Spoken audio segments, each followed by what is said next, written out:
Who would be a Wolves fan, eh?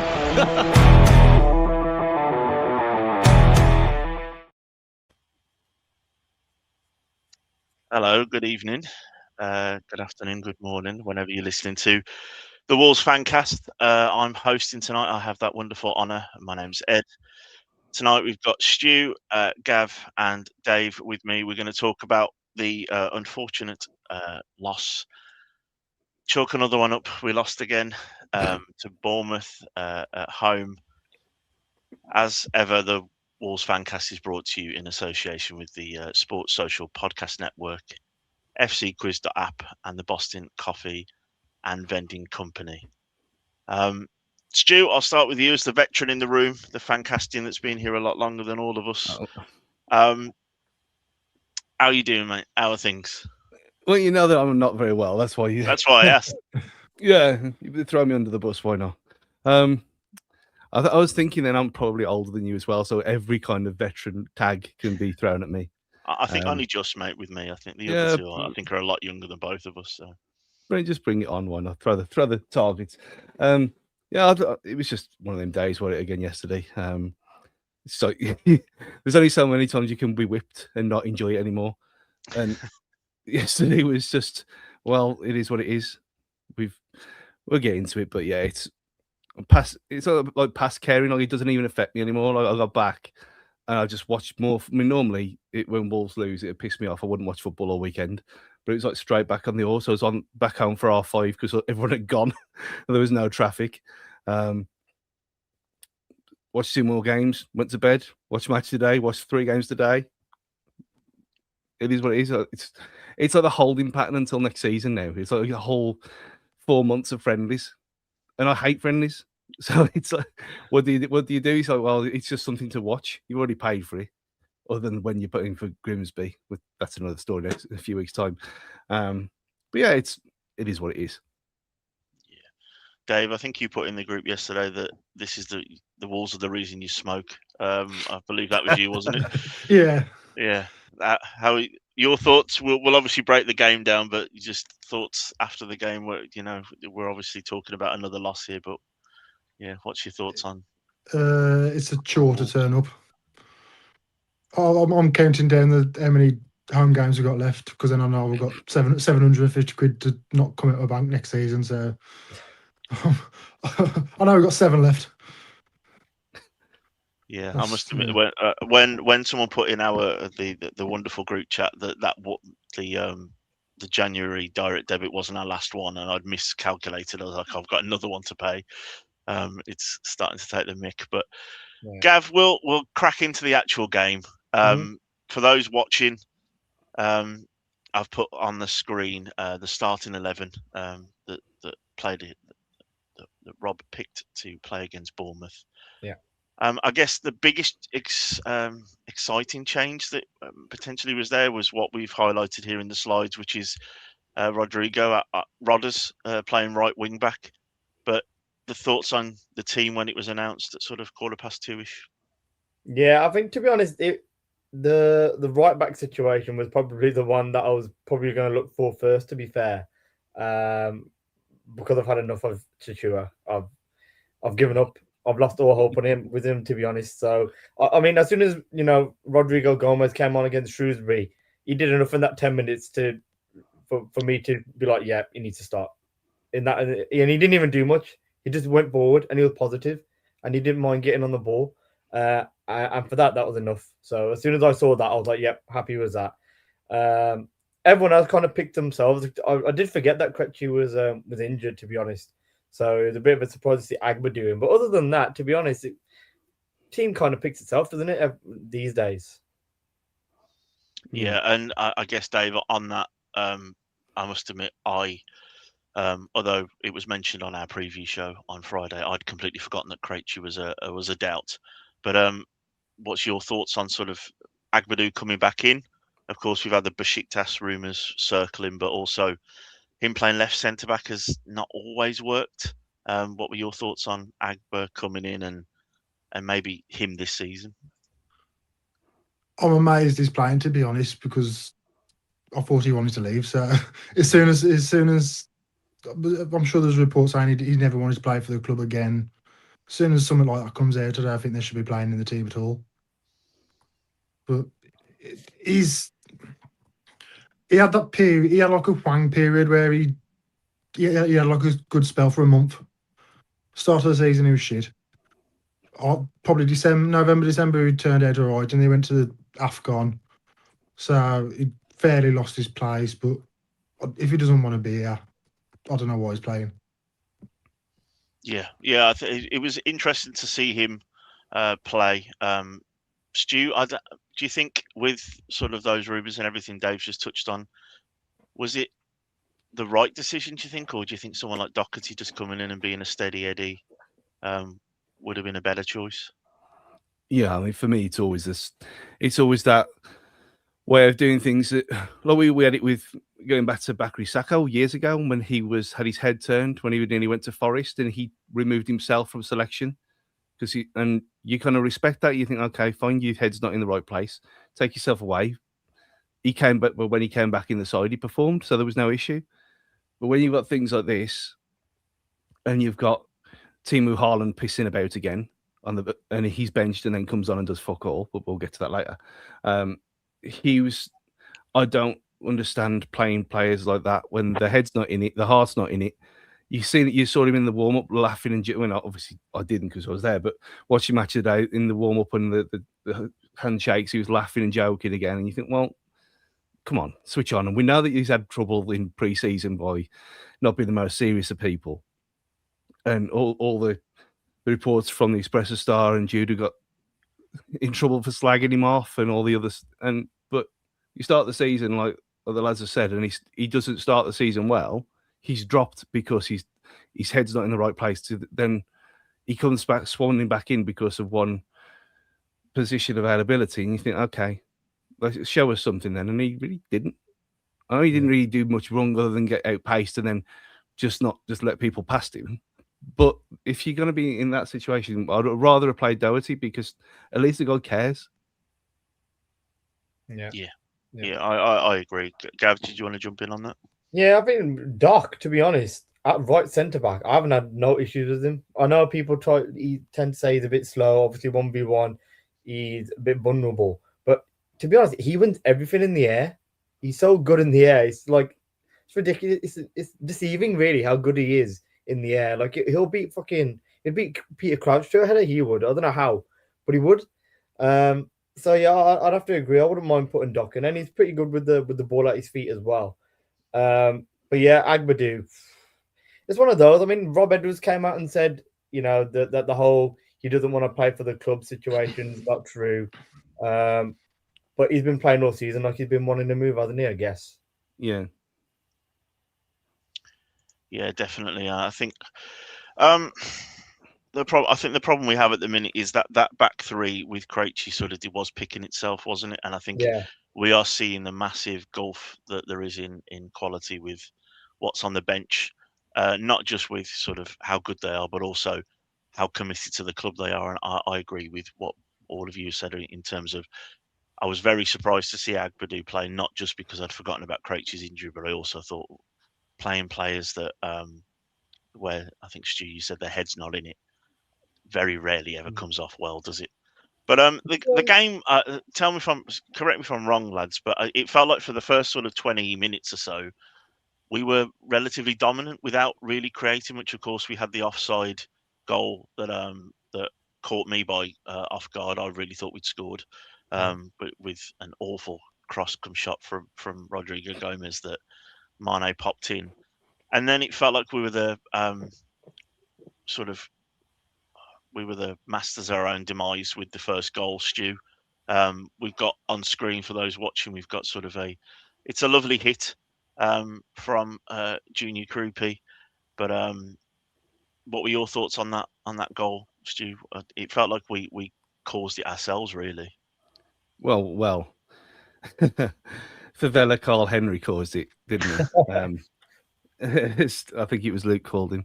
Yeah, Andre's not been at it all season long, and he's another one. He's only playing because we've got no one else, which is that sums everything up in its own right. But yeah, I think you're right. I think we started well. But as always, as soon as something goes against us, I mean, it was right in line with where I am. So it was, you could see, I thought it was actually closer than I thought it was. For being offside, so thankfully I didn't cheer. But yeah, it was the same old story. Like, we've done something good, it doesn't get rewarded, and then we go into ourselves, and then they start trying to overcomplicate things. And I think that's kind of where that came from. Like, he was looking for a pass, he didn't have it on, and then when he chooses to pass to, was it to Hwang anyway? Yeah. Which is always never a good idea. And I don't mind people trying things, but when you're trying things and you know you're going to put yourself in trouble, then you're asking for it. And yeah, and obviously no one expects a shot like that to come, because other than against us, because that's seemingly what seems to happen all season long. But again, if you're just playing sensibly and you're not trying to force things, I mean, we had this talk yesterday that against forward passes, because we only play like crabs anyway. But when Joe Gomez was doing it a lot, trying through balls, and they weren't coming off, but he wasn't doing it right down the middle of the pitch. He was doing it like out wide, so you can kind of cover it that way. Doing that, it was suicide, and then you leave yourself open again, and you're just asking to be attacked. And we know what we like, and shots from distance, fair, but he shouldn't have been in that position in the first place. No, I agree, and thank you for everyone in the comments. There's a lot of people already talking about the potential moves that we will touch on later. So thank you for everyone putting things through. If you haven't hit that like button, please do as well, because we do this for no other reason, just to talk about Wolves, which I think all four of us said before we went live is not the most fun thing to do at the minute. But Dave, we had an interesting incident towards the end of the half with the absolutely batshit crazy Jose Sarr, who between him and Mosquera, I think they're rivaling Dennis Wise for being able to have an argument in an empty room if you left them alone enough. But could he have done any better with that shot? There was a few people around by me that thought he could have done a lot more, but I am the opposite end. But what were your thoughts on sort of Sarr, and then obviously the madness that was the halftime mini fight that they had? I didn't. Well, the goal, because I'm in the safe bank right by the temporary stand. So as soon as I saw that leave his foot, I thought it doesn't matter how much of a reflex goalkeeper he is. There's no way saving that. It was that hard hit. So I don't blame him for not saving it. No. The halftime incident I didn't actually see because I'd gone up for a fag. It wasn't until match of the day I saw. And for our American listeners, that's cigarette. Yeah, cigarette. Yeah. So it wasn't until I watched match of the day I saw what happened. But he's a very, very lucky boy. I think if Creepy had made a bit more of it and gone down, who was on the bench, Johnston would have had to have come on at half time, which I don't know if it's a good thing. No, Gav, what's your thoughts? I agree. I think he's a very lucky boy, I think, to get away with it. Yeah, I mean, to be fair, I saw something before it all kicked off. They were having a bit of back and forth at one of the goal kicks, and I noticed it then. And then something happened at one of the corners, and then obviously they were talking through something happened at halftime as they were going down as well into the tunnel. But it's hard, isn't it? I guess, especially when the guys put one past you as well. That's going to roll you up even more, isn't it? So, these sort of things happen when you're down at the bottom. I mean, I remember who was it last time? Like, I think it's Hennessy and Roger Johnson were at each other. I mean, we haven't got to that point, but, when you're down at the bottom, you lose your patience, don't you, a little bit, to be honest. Yeah, I think the frustration, I think, with a lot of players, the fans at the minute is we don't quite know what we're angry about, but we actually are all angry about the same thing, isn't it? That just we aren't where we want to be. I left with my lads at 88 minutes when Mane blasted the free kick over into the South Bank. That was enough for me to get up, and I did sulk off. Then remembered, I've got a 10-year-old behind me. I should make sure he comes with me. That was enough for me at that point. But went through the subway, walked up the steps, and walked into random strangers who were very close to genuine fights. because of Oh. that. One of them was moaning about the team. The other one said, that there's worse things that happened at sea. And it was all very, very unsightly. And in my head, I just thought that we're all, Stu, forgive me, bald men are arguing over a comb here, I think, at the minute, in terms of this isn't the issue here. It's not that people are moaning. It's not that people are sad. The apathy's kicked in. It's the fact that we all just can't believe what we're seeing at the minute. And talking on that, Stu, I'll come in on you with the Fancast X page talked about Tolu needing to bring his shooting boots.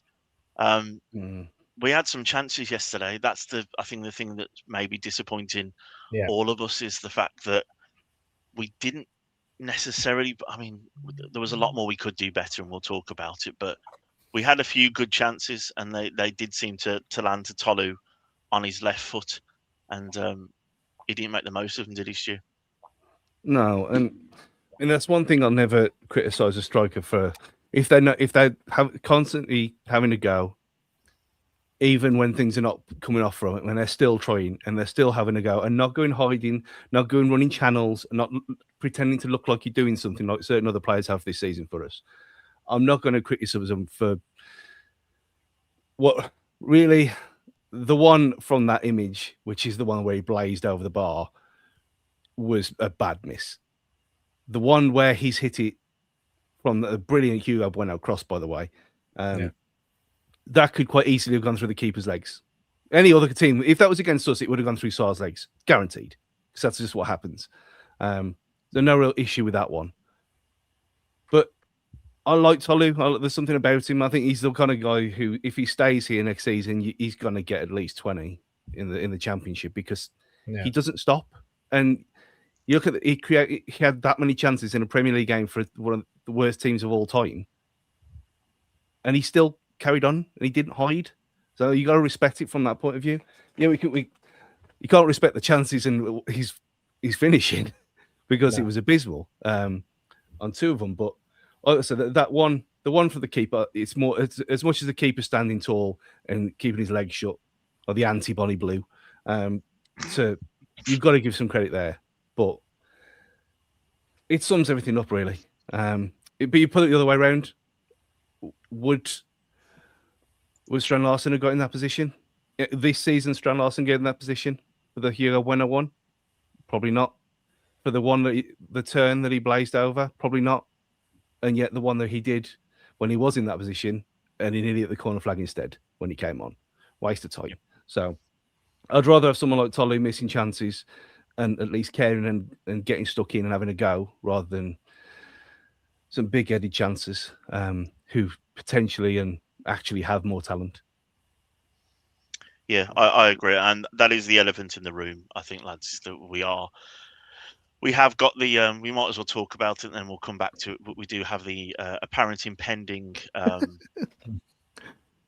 sale of Jurgen Strand Larsen. So for those that aren't watching, for those of you on Spotify or wherever you get your pods from, we do have rather amusing graphic of a very large-headed Jurgen Strand Larsen on the screen right now.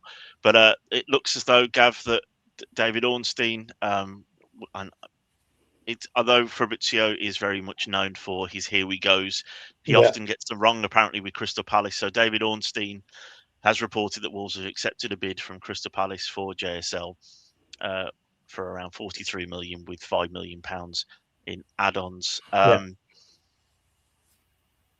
If I start talking about Jurgen Strand Larsen, none of you will get a word in edgeways, because I've had it with this bloke and have for weeks. But your thoughts on that deal? Value for money? Are we getting something out of it actually for that? Yeah, I'd say so. I think you can't complain at that, can you? Really? I mean, 45, we were in dreamland, weren't we? Really, because of the situation. Considering he's only scored one goal, to get total package of 50 mil for him, I think everyone was looking around like, we'll fucking take that. You know what I mean? 48 million. It's not a deal breaker, is it? Realistically, considering we're going to be a championship club next year, he could easily end up on one goal at the end of the season, and you're not going to get that sort of money for him then. And he's not playing, is he? That's the other thing. Yeah. I think if he was starting, you'd be like, okay, that's our starting striker gone. But I don't know if maybe Edwards knew he was going. That's why he's playing Tolu more so than Strand Larsen. I mean, to be fair, Tolu's he is playing for a reason because he holds the ball up so well. I mean, I don't think any of you guys have touched on the point, but that the ball every time he comes up, he won everything yesterday, everything. And in the championship, that's gonna, that'll be useful. It's gonna be useful, isn't it? You can't imagine Strand Larsen coming up against two solid championship centre backs and getting the better of them, really. So yeah, 48 million, can't complain. I mean, I quite like Strand Larsen. I don't think, I think it's been suggested that he doesn't really care or whatnot. I think he did, but I think he took a bit personally when who did he get booed off against? I forgot who it was. He got booed off against someone, didn't he? And I felt like he's taking that. Yeah, I mean that's been a few. I think nearly every game it's been me, Gav. To be honest. Yeah, maybe. Yeah, but I think ever since then he's kind of like he has been sulking a little bit. But you know what? To be fair, it's a deal that works for everyone, doesn't it? At the end of the day, so no complaints really from me. Yeah, Dave, your thoughts on Strand Larsen? It's Matt Hobbs doing us a favour, really. Yeah. Yeah. No other club in the Premier League is going to chuck that sort of money at him. So yeah, it's just him doing a favour. I don't think his head's been in it since the Newcastle bid in the summer, which I can understand because he wants to go to a Champions League club. He's not a Champions League player, but I've grown to despise him this season. I loved him last season. Yeah, it's the way he just. I don't want to say lack of effort, but the lack of wanting to win a ball in the air or have a decent first touch. It's annoying. I think that in the air thing, though, he did come out in an interview last year to say, "Look, I know that's what fans want me to do, but that's not his game, is it? You know what I mean? That's kind of why he's not in the team now, because he's never been the one to win a flick on or anything like that. And when you do, you're like, fucking hell, he's actually won something there. It'd be nice for him to just jump though. Even just jump in and do. He kind of jumps, but he doesn't really get off the ground, does he? That's the problem. No, it looks like he tries to jump, but he doesn't really get that high. I've often described him. Sorry, Gav, for jumping in. It's hiding in plain sight for me with Strand Larsen all year. I think there's been fake runs. Well, let's face it, we've had nothing to shout about really this year, barring one half against West Ham. And when you're sitting there and there's not a lot going on, I do an awful lot of just watching players to see how they're reacting. And he doesn't make any runs. He doesn't. You listen to any striker worth any merit, they always say you make 10 runs and only one of you ever even gets seen. Yeah. And I know things are a bit different now. I'm not talking about sort of Gary Lineker's era, but everyone, you make that centre back that you're up against, you make it a hard day for them, whatever's going on, even if you're not getting a chance. You watch Haaland, he's on this weird slump that he's on where he just hasn't scored for a few games. He still doesn't stop moving. He still doesn't stop. He just isn't being found at the minute. Strand Larsen pretends to run around.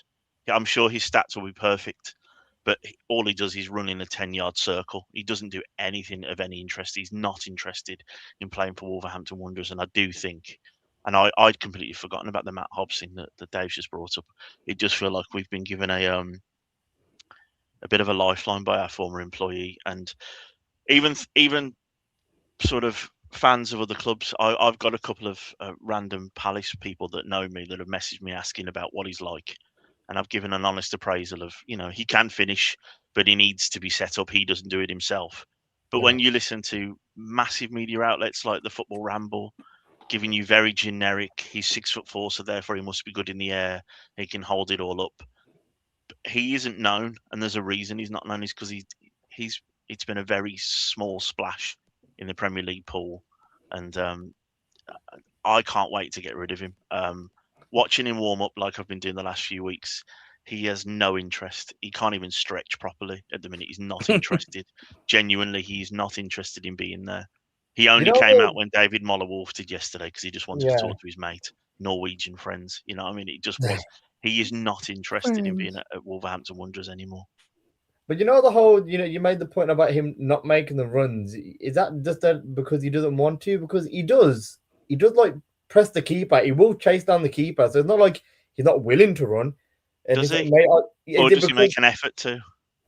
No, but I he- mean, I said that to my cousin yesterday. A lot of people say he doesn't run around or he doesn't put the effort in, but when he closes down the keeper, like people don't forget, remember the stuff like that. You know what I mean? He could easily just not press you, but he does go down and try and press the keeper. So is he not making the runs because he doesn't know he's going to get the ball or he doesn't back himself to win it? But like he does put the effort in to like chase the keeper down. To be fair, and I think- I was going to remember the minute because I was going to bring this up, but I forgot what minute it was. Because I think that is a fair point to mention that he does. People say he don't put the effort in, but you could say, oh, he's half-assed running. No, he was fully sprinting at the keeper to try and fucking nick it off him. You know what I mean? So if that's not the definition of effort, then I don't know what is really, to be honest. I think it means more the case of he does things that obviously make him look good. Yeah.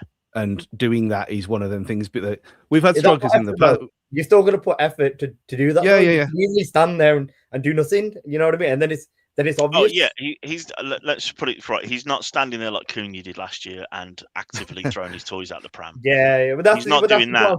He's not doing that. But really, what he doesn't do, which Cunha still managed to do, even though he annoyed all of us and especially you, Gav, is that when Cunha had the ball, he still tried to do something with it.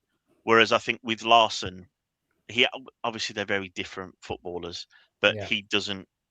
He doesn't do anything with his effort that affects the game. It looks like he does things to look good. Yeah. He's the kind of partner that would buy some flowers after he's done something wrong. You know what I mean? It's sort of it feels like it's a token gesture rather than something that comes from him.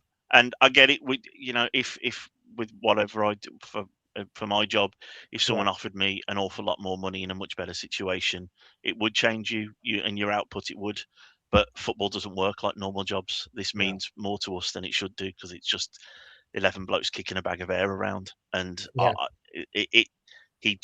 think he hides in plain sight personally.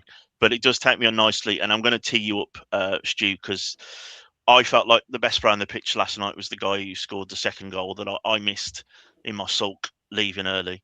But Alex Scott was yesterday everything that I hoped we'd have with my surrogate Brazilian son, João Gomes. I thought he was the difference yesterday in the two teams that I felt there wasn't a lot of difference between. Thoughts on Alex Scott and on the midfield, Stu? Yeah, I mean, from the minute we were linked with him years ago, and I was screaming about him, and you saying like, "Yeah, why we have to put evening, Brett." I was one of the ones who, with a bit of championship knowledge, and you look at what he was doing and where he was coming from. This is the kind of player we should be in for all the time. And yet again, we almost got the deal there, and then mysteriously we couldn't get the deal over the line. Goes to Bournemouth, has a bad injury. You think, unfortunate there. The kid is class. He always has been. And you look at him and you think, and it summed it up today when I went to my mum's early before I went to a do, and she was like, "Yeah, that it sums it up yesterday that their player in the middle, their number 8, ran rings around both of our midfielders. Who was he?" And I went, "It was Alex Scott." It's like, "Oh, he didn't have long hair." And I went, "No, well, he didn't have long hair before."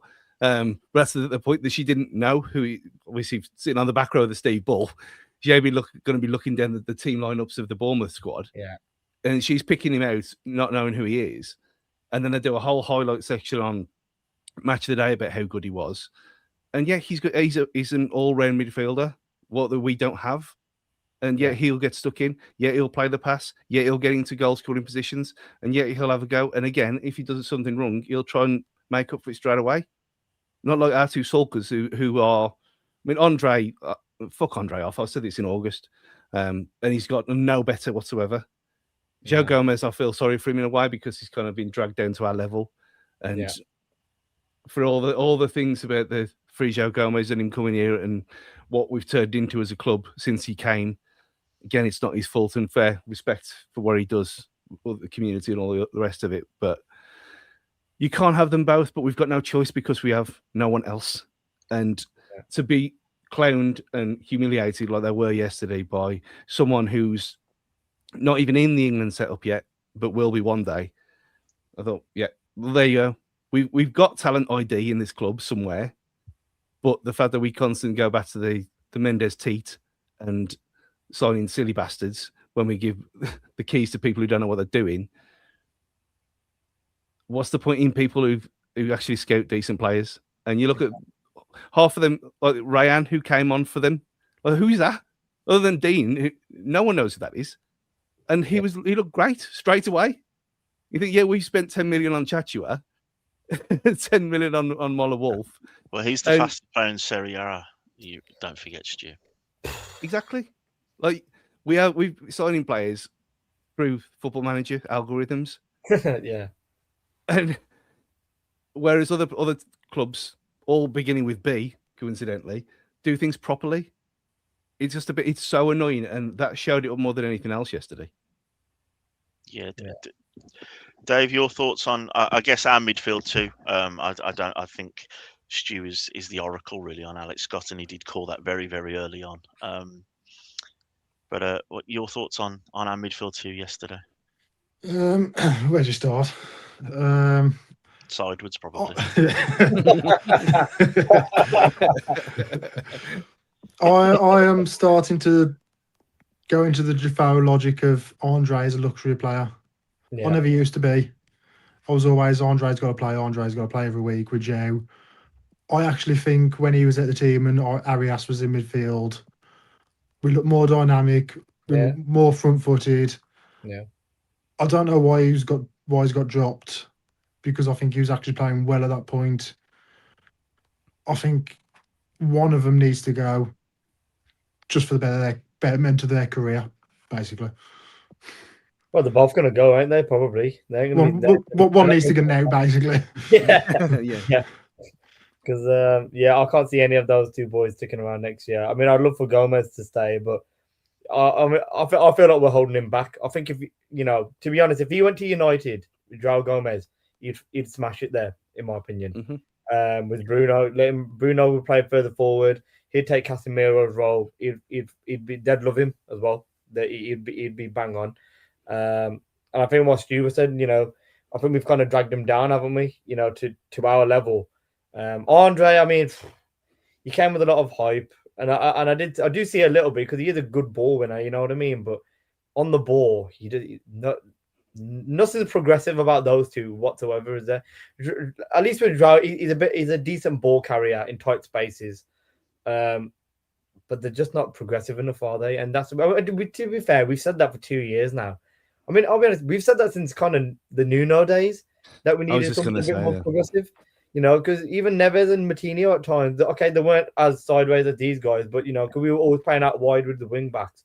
That was usually the go-to thing. But yeah, I mean, we've been screaming out for a decent box-to-box midfielder for like a good part of 6-7 years now.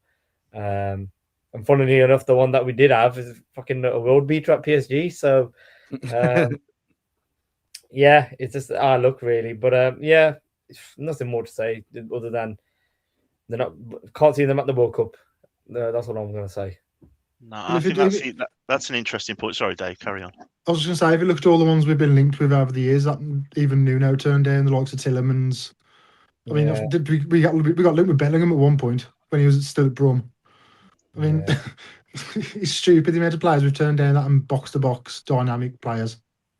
Yeah, well, it's because the whole club is set up on 3-5-2 or 3-4-3 at all times, and you can't have dynamic midfielders if you're playing with wing backs, and that was the whole problem the season's shown up as. You just get rid of both of your actual world class wing backs, and yet Semedo didn't do much in terms of assists and goals. We all know that, but him being there and a presence and backup for players who can do that on the right hand side. Who have we had this season? We called it out. We all said it, other than Gully, obviously.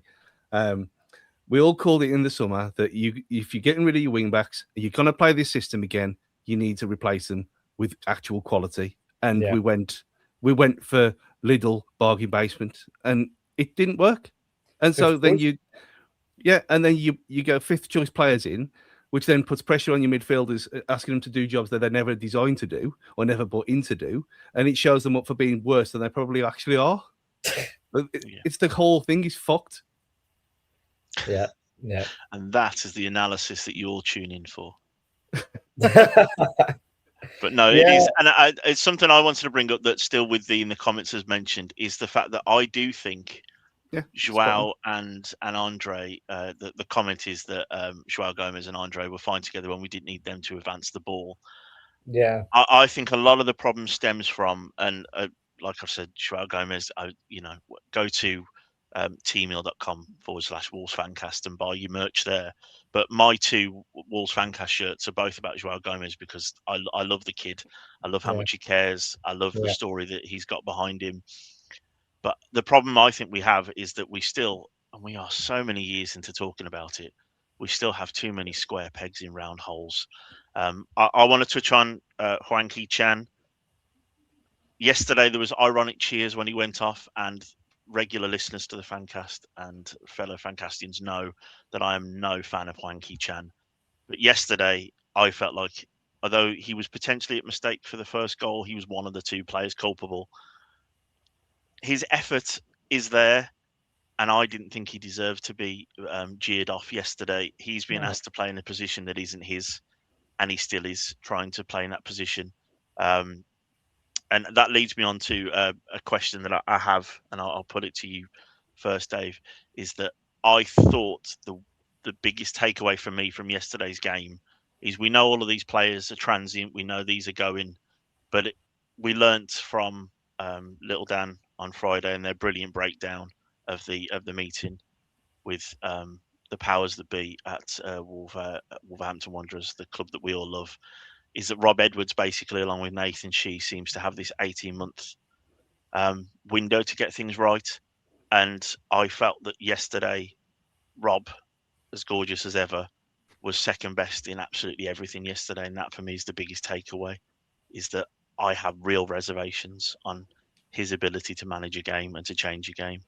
What are your thoughts on that claim from me, I guess? I mean, when he first got linked, I thought he was just like he's another Frank Lampard regen, basically. He's not good enough for the Premier League. He's a purely Championship manager. See, I don't know how to judge him, because some games he gets it spot on. He does bring players on when they need to, half time, when they need to be brought on or took off. But other games, I mean, why did he leave Arias till the 85th minute or something? Yeah, you could tell we needed a bit more dynamism in midfield. I think next season he will be okay. If we do go up, which I don't think we will, I don't think he's good enough to keep us in the Premier League the year after. Yeah, Gav, your thoughts on Rob Edwards? I have real reservations about his substitutions, for instance. I mean, I'd have to disagree with the point that you made that he got bested yesterday, because ultimately, if Strand Larsen puts his chance away, if Toluhad puts his chances away, if Mosquera doesn't hit the post, all of a sudden, I felt personally, first 20 minutes, it was all us. Bournemouth didn't really get near us. Scored out of nowhere. Bournemouth probably finished the better team in the first half. Second half, they didn't really come out at all. It felt like we had a lot of chances in the second half. And then Bournemouth went up the other end and got the sucker punch second goal, really, in my opinion. But, Strand Larsen scores his goal. Tolu had 2 chances. Mosquera's hit the post. All of a sudden you're talking about a different game, aren't you? If you we create chances at the end of the day. I think if we didn't create the chances, I'd be like, yeah, you know what? We were 1-0 down and we struggled to get into the game. I felt, second half, we was in that game more or less, and we could have got a goal from anything, to be honest. So I wouldn't say that was Edwards' fault. But then you say about that he didn't make any changes, but, nobody wanted to see Strand Larsen. They got a 16-year-old that was in school the day before on the bench. You wasn't going to exactly take off. I thought Hugo Ban had a good game. You wasn't going to take him off to put Mola Wolf on necessarily. Chachua, unless you put Rodrigo Gomez going forward a bit more, then put Chachua on, that would be the other option. Bellegarde's only just come back from injury. I think the only sub that you could say he should have done earlier was probably Arias. Everyone else, you weren't going to put Doc on at that point for a defender as such. Now, to be fair, I'm not really Edwards in or Edwards out at this point, but I feel like yesterday, I wouldn't say he got it wrong yesterday per se. So And just to Go on. quantify it. So yeah, the reason I said that is because I felt like as well as the Arias change, we all know Hwang makes one mistake and that's his head's gone. We know then he sulks for the rest of the game. He didn't take Hwang off at halftime, which he needed to do to protect him from the booze and to protect him from his own head. That change then could have easily been done and move Rodrigo Gomez up, bring Tatura on. We reacted to their substitutions when we were 1-0 down, and it was still late, is how I felt. I just think that I don't think he knows the squad because we all knew, as what Dave just said, we needed Arias on earlier. We needed to. I still think he made the wrong change yesterday, taking off Joao Gomez. Taking off Andre, because I thought at that point Joao was sulking. He'd lost his head a little bit. He had a yellow card. At that point, we needed someone to sit because everyone else was going forward. I just think there's a little bit about me that thinks I don't think he knows the squad enough, and I don't think he knows how to react enough. I hope I'm wrong. Yeah. Don't get me wrong. But I just think that there are some really simple things that I feel like if I can see them, and I'm an idiot from Rowley Regis that doesn't know anything about football, it just seems to me that we're always reactive. We're always so reactive, and it's reactive but late. So I get the point about if people put their chances away, but they didn't, and he still didn't really mix it up. He didn't change anything. But I think if it were the case of we weren't creating chances and he needed to make the change, at the end of the day, the only thing that he can do as a manager is set up his team in the best way to score a goal. And to score a goal, you've got to create chances. And ultimately, he can't put the ball in the back of the net himself.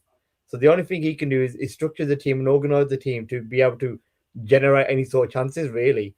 Anything else after that, it's his hands are tied, aren't they? You know what I mean? If Tottenham misses 3 open goals, he'll be saying, "Look, what more can I do? I've set these guys up to play a certain way to create chances, and I can't score for him." You know what I mean? I think with Hwang, it's a weird one. All the managers love him. He must do something class in training. He must be scoring hat tricks in training every single fucking game day, more or less. I think it would have been harsher taking him off at half time, just because I think that would have killed his. I think that would have killed his any confidence that he did have. It would have killed, because I think he's the one who played the. He would have played the free ball into Rodrigo Gomez, didn't he, for the offside goal? And I think that's the kind of way he wants to play. He wants to get on the ball. The problem is his execution ain't very good, really. No, and that's the main thing, isn't it, I guess.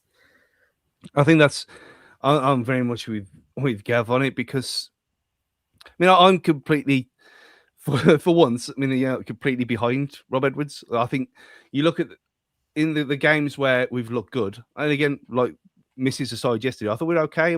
My little baited rant in the group chat was more about how much I hate all these players more than Rob Edwards, and I think that is the problem. And like you look at Chelsea yesterday, they got absolutely whipped to pieces. They got destroyed by West Ham in that first half. Yeah. But then look what he could do.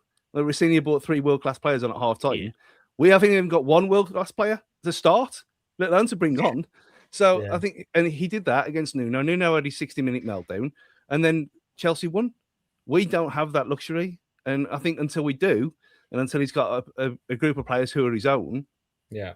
I know he's saying that he doesn't know the squad, but we don't know the squad still. And we've had to suffer this nonsense for years. And then you look at some of the players. I think he's probably doing the best of a bad job, where you're trying to keep players like Andre, who you can almost guarantee would go on strike if he's not playing all the time. Yeah. And then you rotate him with Arias, who's equally. Neither of them are probably going to be a post the summer, maybe even post tomorrow. So you try and keep them sweet. You try and do what you can with a squad that's so bad and so awful that the best you can hope for is a bit of luck and to hold on at times. And you look in the West Ham game where we played well, and I think that was as much on Rob Edwards as it was on West Ham being West Ham. Yeah. And against Man City, we didn't get destroyed like we normally do at Man City. we were in that game other than a couple of moments of genius again. So, I mean, for me, I don't think he can be judged properly until the summer. And then you're looking at, okay, we go back to the usual October, November carousel and where are we? And but even that, I don't like. I'm more with Dave on that. I think playoffs would be a massive achievement with taking into account how many of these players should leave. And even if they're still here and they don't want to be here, we have the same issue again next season in a worse league where they're getting kicked in the air all the time. I think it's a massive, massive job someone's got on their hands. And I think having a little bit of a head start, he's got all next season for me before even any kind of conversation like that comes up. I would agree with that. I asked that question, not saying that I was in the Rob Edwards isn't good enough. I just have reservations. I think he can set up. I think he can set up a team. We can see that. My concerns are that when things don't go the way that they want to go, like we saw in West Ham, that it went the way we wanted it to. We saw really with Man United, we played well. We did. It's the reactive stuff. But again, I think Gav's point about the fact that, and you Stu, who we bring off the bench, like Gav said, we had someone who's studying for his GCSEs as an option yesterday, which is just crazy. But that just brings us quite nicely, lads, onto the last few points to talk about, which is incomings. We had the very early Fabrizio, here we go, about Angel Gomez coming in on loan, I believe, from France. Dave, your thoughts on signing the one-time England squad member? Well, we're turning, rather than a team of Portuguese superstars, we're turning into a team of Gomez. Yep. Number one, Gomez. Number two, Gomez. Number three, Gomez. Yeah. I don't actually mind him. I think he's actually a nice little tidy player. Yeah. He just does what basically Gomez and João and Andre do. But I don't think we actually need another one of those unless one's pissing off tomorrow. So it seems a bit of a pointless option, loan, whatever it is. Stuart, it feels like it's a last gasp chance to try and get in the England squad as well. Do we think it's one of those that Little Dan was badgering Matt Jackson about on Thursday about? There are players that will come to us. Yeah, I think it has to be, because he hasn't had a look in at the Tuchel, has he? And I mean, to be fair, that's the only times I've seen him have been in an England shirt, and even then you're around world-class players against farmers and sheep shearers. So, but you can only say what's in front of you, and he's looked good. He's looked tidy, like Dave said. I always like the look of him. You think, we don't really have that many English players like that. No. But we've just spent 48 minutes bemoaning the fact that we've only got two of them anyway, and we need something else. And he's got something about him. Maybe just a bit of a shake. Even if one of the other two doesn't go, we need someone else in there. And he's English and he's homegrown, so that doesn't matter. And at that price, £1 million, why not? If it works and he's willing to stay and play in the Championship, we've got a player he's had a bit of a trial, and he's obviously way more qualified than he should be to be playing in that league. If he wants to do it, then bravo. I don't see any down point to it. It's remarkably sensible. Yeah. Gav? Yeah, I mean, just to reiterate what the boys have said, really, I think it's kind of one eye on next season, isn't it, as well? And I know you'll come on to Armstrong as well next, but I feel like it is like kind of one eye on the Championship next season, because I'm pretty sure he is Manchester based, isn't he? So that's only an hour and a half up the road. So if you did want to settle, relocate back to the UK, you could, go back to Manchester if you wanted to, and then commute if that was the case. And it depends on what he's going to be told at the end of the season. Look, we're going to go down, but if as you said about Dan going into the meeting last week, there is a bit of positivity that they do want to come up straight away. There will be funds there, and they are going to be taking it seriously next season. Now, if they can, sell that sort of project to someone like Angel Gomez to say, look, you got 6 months. If you do really well and someone else buys you, fair enough. But if you do well for us and we buy you, the aim is to come back up straight away. You know what I mean? That's and you're from Manchester, not too far from Wolverhampton, so you got that selling point as well. Not a big fee considering how much we've normally played. I mean, Manetzi was probably twice as much, probably. Don't mention that man's name. Yeah, You have him back now. No, I wouldn't, Stu. No, I wouldn't. Don't. Yeah. I Yeah. can't Good talk about signing. him tonight. And I think you did touch on that there, Gav. So, Stu, we apparently have got lined up a deal to sign Southampton's Adam Armstrong. For those watching, it is on the screen, but for those listening, the proposal is submitted that Wolves are going to pay £7 million plus £2 million of what's called achievable add-ons, which probably just means that he'll play a certain amount of games, and it's anticipated that the Hampshire club are going to accept it. Thoughts on that, Stu? What's your thoughts on Adam Armstrong coming in? Again, like I said with Angel Gomez, it's remarkably sensible, and it's the kind of people who fans need to kind of get their heads around. This is the kind of place we're in now. We're not going to be signing superstars anymore. We're going to be paying around about 10-15 million pounds, which is the model anyway. And look where it's got us. That amount of money for someone with a 1-in-3 goal record this season with that Southampton team is pretty good. I know he was linked with us years ago as well. And I'm not saying just because Kiefer Moore was, and we missed the boat there, damn them, that he's someone that is very much in the hook of his own. He knows the championship. He scores goals in the championship. That's where we're going to be, people. So what's the problem? Again, he comes in, he has 4-month grace period, gets to know the place. Great. He's got a head start then. And compared to what we normally do and sign people on the last day and they don't even know what the tea lady's name come the first game of the season. Wonderful. Doing things properly like a normal club. It's just too late to save the season now, but starting for next without saying starting for next is the best thing we can do. Yeah. Dave, is that your feelings on it as well? Yeah, just everything Stu said. It's a smart signing for. We know we're going to be in the championship. We know what he can do in the championship. It makes complete sense. Yeah, and do we think there's going to be any more, Gav? Do you think we're going to bring in any more of these? What seems bizarrely sensible signings that people in the chat have put in?